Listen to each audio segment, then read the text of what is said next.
আসসালামু আলাইকুম। বিএনপির ওয়ার্ড ভিত্তিক কর্মী যারা আছে তাদেরকে উদ্দেশ্য করে কয়েকটা বলার জন্য আজকে লাইভে আসলাম। বর্তমানে দীর্ঘ 17 বছর ধরে যারা ত্যাগী বিএনপি কর্মী আছে তাদেরকে কোনো মূল্যায়ন করা হচ্ছে না। এখন কেন করা হচ্ছে না? এলাকাভিত্তিক কিছু নেতা দীর্ঘ 17 বছর আওয়ামী লীগের সাথে রেজু করে চলে আসছিল, চলাফেরা করছিল।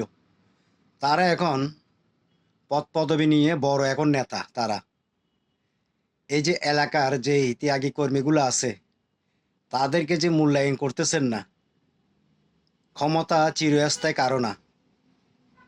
আমরা বিএনপিকে ভালোবাসি বিদায় বিএনপিকে বুকে ধারণ করি, কিন্তু আপনাদের জন্য এই যে বিএনপির কর্মীদেরকে অবহেলা করতেছেন, এদেরকে তো আপনারা ডাকলে আর কখনো আসবেন আর ভাই।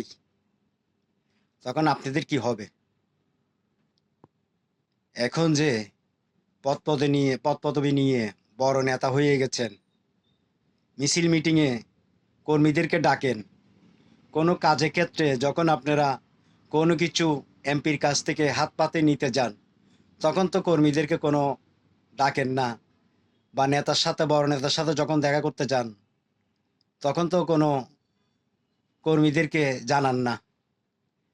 পরবর্তীতে আপনারা ডাকলে আপনাদের ডাকে কখনো সাড়া দিবেন আর ভাই। ক্ষমতা চিরস্থান না, এটা মনে রাখবেন। ভালো থাকবেন। কর্মীদেরকে বলবো, আপনাদের যদি ইগুতে বাজে এদের ডাকে ছাড়া দিবেন না। নিজে কিছু করতে পারলে করবেন। ভালো থাকবেন। আসসালামু আলাইকুম।